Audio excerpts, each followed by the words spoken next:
Hello everyone and welcome to the Anime Zillion, and thank you for joining me as we go over the hide and seek arc for the Tower of God webtoon series. And this arc was quite a long one, so apologies if this video ends up being a little bit long in itself, but although it was long, there was some great content in this arc that was both interesting, intriguing, and I want to talk to you about them. I found this arc overall to be super duper enjoyable, one of my favourites overall. So without further ado, let's talk about some of those interesting points from it. So this whole arc was brilliant for building up characters, and in that respect, I thought that it was perfectly executed.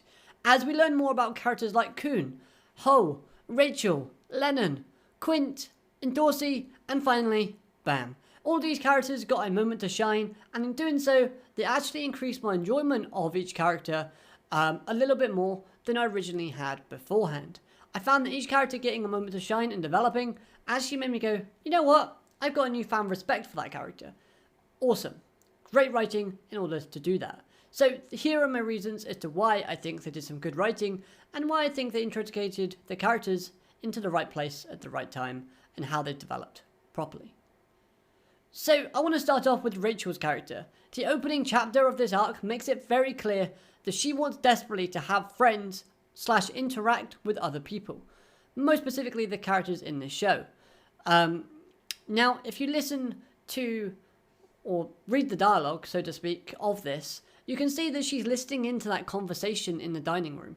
It's almost like she wants to be a part of them. And at the same time, we know from information that was given to us that she put her name down on that friendship list. Yet, she's keeping her distance because of Bam. Now, is there a reason for this? Is she upset with Bam? Is she annoyed with him? Or is she jealous? If jealousy is a key factor in this equation, if so, why?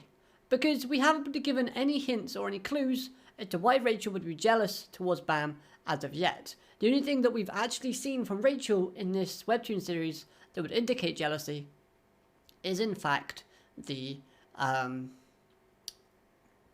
image that she had in a dream where Bam is with everybody and she is with no one.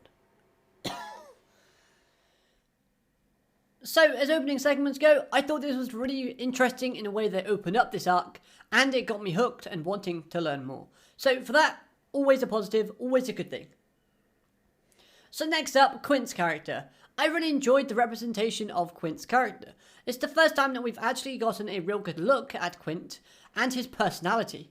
So personality-wise, I found him to display immaturity, rashness, overconfidence, and a lot of pride. All of these are different traits that help make his character more unique / different from the other rankers that we know thus far. So again, always pleasant to see. Skill-wise, as you would expect, he is really skilled for a ranker, and his skills in using Shinzu, although he was limited, were really effective and quite creative. Because of that limitation he has, we get to see how resourceful this character can be in kind of outsmarting and looking to see what best way he can use Shinzu in order to kind of get the best results for himself when playing this game of hide and seek. I thought this was smart writing in writing a good character and building him up to be, you know, a threat, but at the same time an enjoyable one that we can all laugh along with and enjoy seeing. His hand-to-hand combat skills are formidable as we see him take on hats in this arc, basically, and we get to see some great shots of him fighting multiple people. And honestly, as a scout, he has to do that. So I thought that the fact he did that with ease helps show the gap between a ranker and a regular, even if that ranker is handicapped. One thing I thought was really surprising, however, it showed the commitment to his job. Despite displaying all these personality traits that I've stated above, Quince still uses this game of hide and seek as a lesson to the irregulars. He teaches them while he's fighting Team A, showing us that he, you know, isn't just goofy and immature all the time. He can appear to be very serious and very kind of respectable in his job / position, which I thought was great. Basically going up to people and saying, look, I'm a scout, you have to learn to fight multiple enemies, so I've got an array of skills. If you think I'm weak without Shinzu, then you've got another thing coming. I love the lines that he had in this arc. I thought it was very effective. I thought it was pretty cool, and it was also very to his character. So for that, Quinn, you get a good thumbs up from me. Okay, so in Dorsey showcasing, this arc was incredible, as it also gives us some more insight to her character, as we learn a bit more about how she became a princess of Jihad. So, it turns out that she was adopted / taken in by this household, in which she was put up against other girls, and depending on their results when performing their given task, I'm pretty sure they were just fighting each other, they would be granted a meal fitting for said result. So if you're at the bottom of the list, you would receive stale bread while having to sit on a hard, cold floor, which Dorsey had to endure for the longest of time.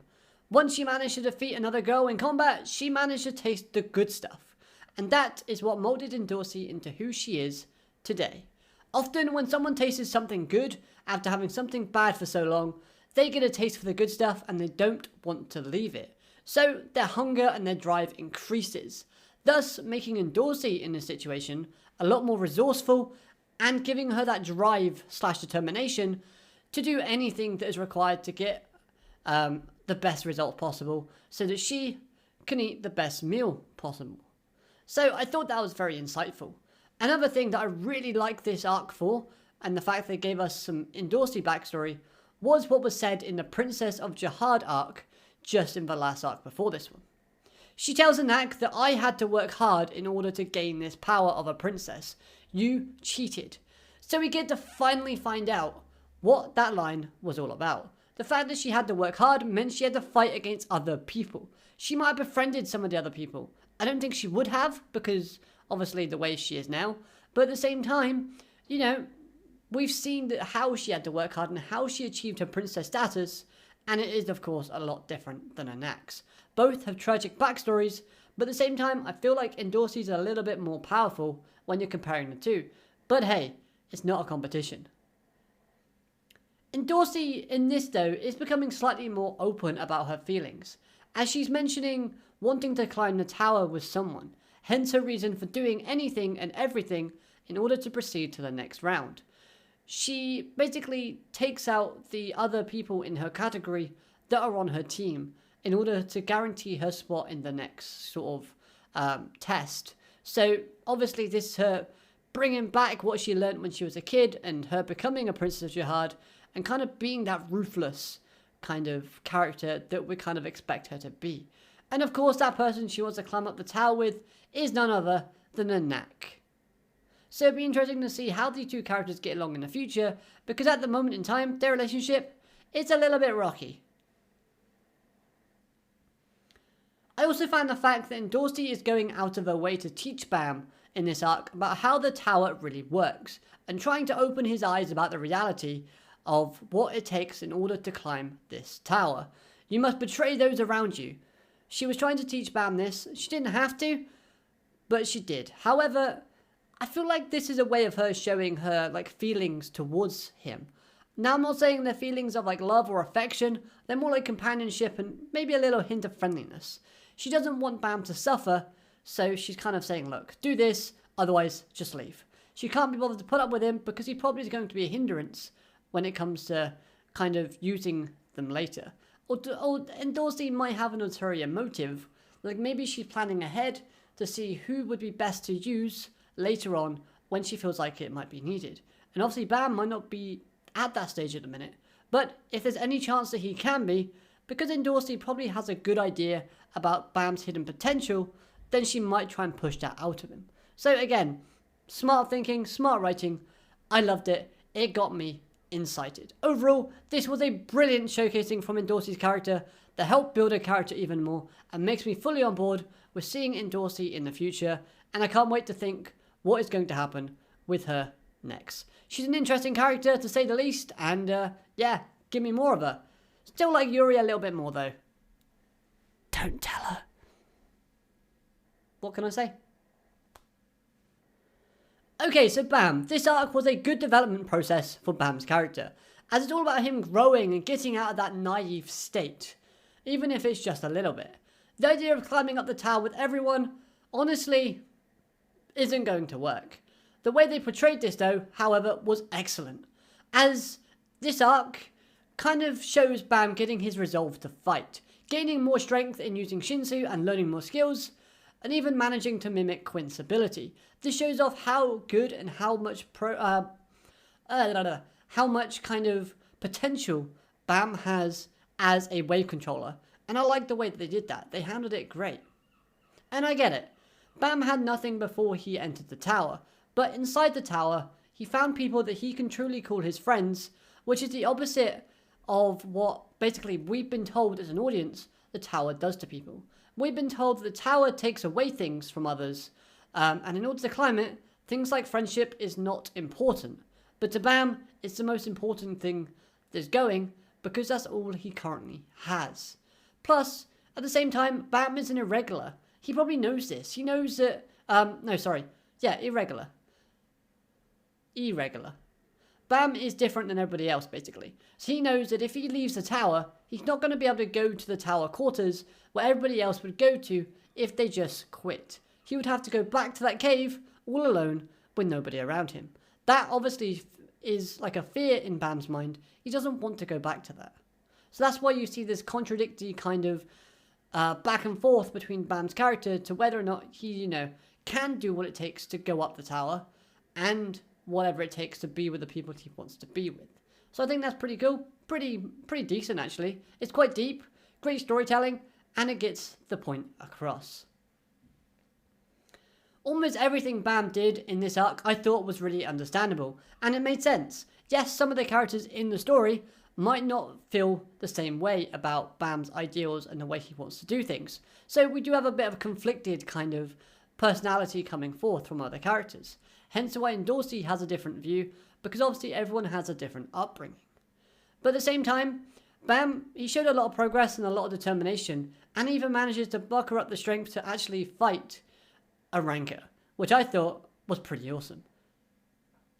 Now, the one thing I wasn't a big fan of from Bam's character in this arc was the fact that he still wanted to be friends with Hal even after Hal harmed Rachel. This still shows naivety for his character, but at the end of the day, I guess that means he still has room for improvement, which is something that kind of needs to be sorted out quickly. He needs that big push to get him past the point of no return. If you get what I mean by there, if you're an anime watcher, then you might get a little hint there. Honestly though, a good representation for Bam's character. So, another thing while I was editing this video, and I know this is a recurring thing, me adding in a segment while I'm editing, but hey, I'll rather give you the information as I find it. So, I think it was pretty cool, was what Quint was saying when Hal was dying. Bam was there crying, and Quint was like, he's crying not because he lost a rival, but because he lost a friend. And if his talent is in fact the real thing, then he would never have been able to go up the tower with them anyway. And we get this image right here, which is like crazy, because we see Bam looking like he is an absolute beast. He's got multiple swords with him, which we've never seen Bam use a sword as of yet, and he's got some weird like wing things behind him that make him look like he's from Tales of Xeria or something. It's kind of like he's got armatization, if anyone knows what that is. But yeah, I just thought that was really interesting. It's something like is it alluding or foreshadowing something in the future? We'll have to wait and find out. I know something does happen in the anime, where it shows at the end of the series where Bam goes on a training sort of segment, but I don't know. We'll have to wait and see. Anyway, I thought it was super interesting, and that design does look pretty cool if it is in fact Bam's silhouette. So, keep me hooked, keep me going. Let's go back to the original video. Hey ho! That's the song, but we're here to talk about the character. And if you want a good example of jealousy and desperation, then look no further than Hal's character. When it comes to displaying jealousy, Hal's character was built up and showcased fantastically. I thought it was really smartly portrayed in the way that his expressions and the vibe that he gives off were very insightful and makes you kind of wonder what he was going to do. You never know what Hal was actually going to try and achieve until he actually did it. The way they kind of built up that vibe tense of like rivalry, but at the same time hostility, I thought was great. A lot of tension, a lot of animosity surrounding Hal's character. Jealousy is probably the key word here, and it's obvious to understand why. I don't care much for Hal's character, but what they did with his character, in my opinion, was really good storytelling, as it expands across multiple arcs, and the payoff helped boost other characters involved, which is always a good thing. Plus, we got that added mystery of who gave Hal the advice to go after Rachel if he wants to get rid of Bam. This means somebody else is working in the tower to kind of get rid of Bam as it is. First of all, I thought it was another competitor, but at the same time, that doesn't make too much sense. So we'll have to see how that goes as we go forth. Once Ho stabbed Rachel though, there was one thing that I kind of was expecting, but didn't get to see. If you remember, there was a big silent character with Rachel's team when they first arrived. Now, we saw that he passed a test already, so he didn't get a showcasing in this hide and seek game, which is probably the best thing because he's quite big. But at the end of the day, in the anime, when Rachel got stabbed, it was showing him disappearing. We did not see that at all in this webtoon series. So I thought that was a little bit odd, but is that an anime only thing, or is this going to be cleared up in another arc later on? I guess like next chapter it might come up, but at the same time, I just was expecting it, but it never actually came. Oh well, I guess we'll have to wait and see. Lennon's character, she is a character that I've not really been paying much attention towards. And throughout this series, I kind of not been that interested in her character. She just seems like a mouthy female character that didn't really do much to excite me or to enjoy, to add to my enjoyment in the arcs that she was kind of present in.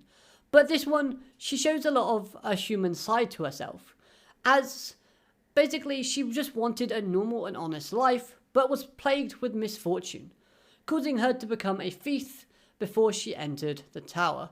And while her crew was on a kind of stealing mission, they ran into a ranker. A ranker, in fact, I want to see later on in the series, and hopefully we do, but we see her begging for her life. Thus, Heldon appears, which Heldon's appearance here intrigues me a lot because it shows that he can move to different rooms within the tower and even interact with other places. Plus, if he's bringing in more people into the tower, then maybe he's up to something a bit more than what we initially thought. That being said, I liked how she started viewing people as stepping stones in order to achieve her goal. And when she passed that first round of cutting 4,000 down to 2,000, or was it 400 down to 200? I can't remember, I think it was 200. But at the same time, she was happy. She felt rejuvenated and alive after doing so. She felt like she had a fresh start.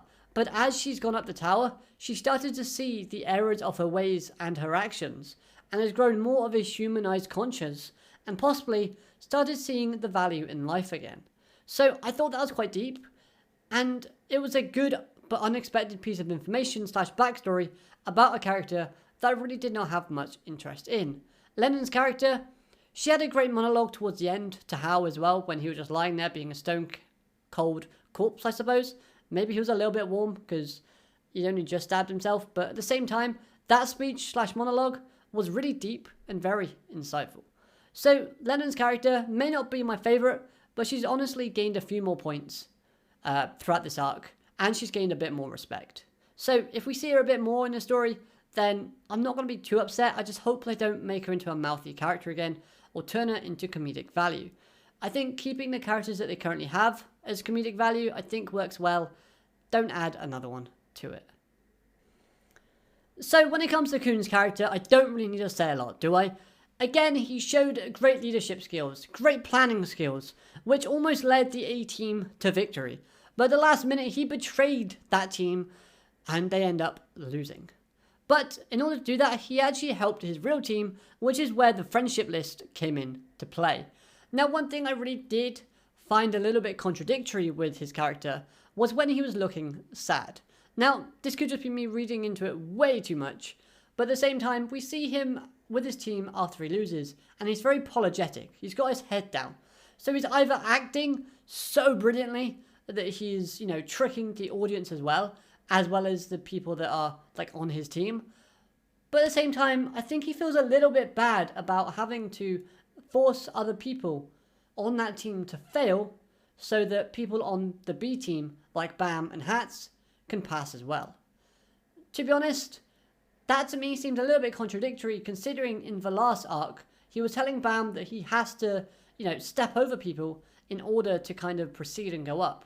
I guess being with Bam has kind of made Kun a little bit more friendly and a little bit more kind of, I don't know what the word is, a little bit more kind of, I want to say humanized, but that seems a bit weird.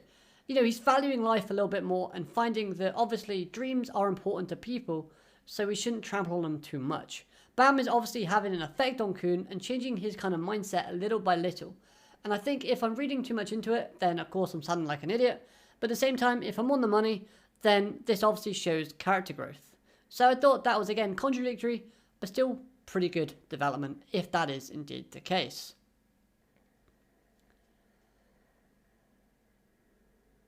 So throughout other arcs, we've been seeing small glimpses of Hong Sung-yu seeming a little bit shady.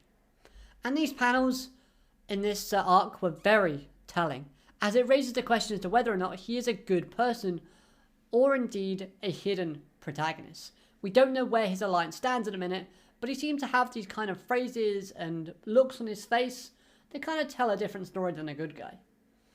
There's one scene in this where we see him talking about wanting to rip and break down Kun piece by piece. And then he's like, oh, just kidding. And we know that he's not. Even Leirero isn't convinced. So I thought that was pretty good. And again, it raises some more questions and gets us as viewers thinking and speculating, which is always positive. And then finally, the comedic comedy. This arc has some brilliant comedy throughout it, and it made me laugh out loud, which is something that often isn't the case. I normally read things and have a smirk on my face, but this actually got me laughing from my stomach upwards. And yeah, honestly, it was the comedy, the reactions the characters had throughout this arc were amazing and so fun to see. Especially Leirero, when he was talking to Hong Sung-yu and he learnt that Quint was the person that was going to be the chaser in this scenario. He was like, are you sure? Was looking at it. He was he was skeptical as anything. And his facial expressions were amazing. Even with Laurie holding up those signs, got me laughing. He was holding up signs saying, oh, shut up and let me sleep. Or, can I call you daddy now? That was hilarious. But two more bits of comedy got me even more than those. That again, Shibisu. With the speech about wanting to be there for Anak all the time and helping her out, that to me seemed like he was being super serious. Until he started calling himself Daddy. That's right, he went there. He made it creepy, and the characters reacted accordingly. And then the other bit of comedy that I thought was brilliant was the banter between Leirero Hong Sung-yu towards Quint. These characters are meant to be almost on an equal level. Hong Sung-yu probably is a little bit higher up, but you would think that Leirero and Quint would be like same ranking sort of level almost. I don't know if the rankers have different rankings. That hasn't been explained in the series yet, but at the same time, I just found the scene of them laughing at Quint for saying that really childish line was almost disrespectful, but at the same time it was true, so that did make me laugh. As well as the fact is, whenever I see people laugh, whether that's in films, books, and the speech bubbles are just ha ha ha ha ha ha, and the faces are actually blurred out to make it look like they're chuckling. I don't know why, but it's contagious. It makes me want to laugh too. So overall, probably one of my favourite arcs that I've read so far. It was jam-packed with content that was brilliant for building characters, building the story, progressing the plot, and having fantastic artwork. What really outshined anything prior to it beforehand. The artwork has been improving at an immense rate that I can only appreciate because it was just brilliant. There were a few things that I didn't like, for example, in Dorsey using the shield to help lock the ignition weapon, because it takes away from the impact that Bam has when he tries to save Dorsey. The fact that they did this in the anime and Dorsey didn't have those shields, Bam looks super beat up after this, and it really had more of an impact and a bit more of kind of like, yes, Of course, Bam sees her as a friend. And we get that a little bit here, but at the same time, it's dulled down a little bit because of that shield interaction. Another thing that was a little bit unfortunate, but nevertheless, I really did enjoy it as well, was how long this arc was. This arc was 16 chapters. And that being said though, I really did enjoy it, and I found myself wanting to continue every single chapter, one after the other, because I did read 16 chapters in a row this morning when I was doing my review for this. And they were all enjoyable. Everything that I was reading got me thinking, it got me laughing, got me kind of invested in the story. So I never got bored, if I'm honest with you. I was just like, 16 chapters, oh my god. Okay, maybe I'll break this up. Nope, I'm going to go through it. I'm going to go through all of it. And I've seen that some of the arcs moving forward are even bigger. So, Anyway, I want to know what you think of this arc in the comment section down below. What did you think? Let me know your thoughts. Let me know if I missed anything important. If I have, be sure to let me know. You know, I'm going to miss out things. Like, for example, I haven't talked about the Dragon Ball Z reference yet that we got given. I haven't talked about currency. Because it looks like they use English currency in this tower. Because some guy says that that'll be 10 pence extra. Which is obviously British currency. Maybe currency in other countries as well. But that's what I can think of at the minute. So, if I have indeed left something important out, feel free to let me know, and I'll gladly give you my thoughts in the comment section below. And if there's loads of stuff that I've missed out, then I'll be sure to make a follow-up video about this arc. Because I found it really fun, so exploring it again would not be a hassle. It'll be good. Anyways, if you liked the video, make sure you hit that like button, subscribe if you're new so you never miss a video from me. Check out my anime review of this event, see if there's anything I mentioned in there that would answer any of your questions. Other than that though, feel free to ask me anything. And yeah, make sure you subscribe for more anime and webtoon content. Have a great day everybody. Arigato, madane, goodbye. Whew. I think that's a long video, but seemed good. Arigato, madane.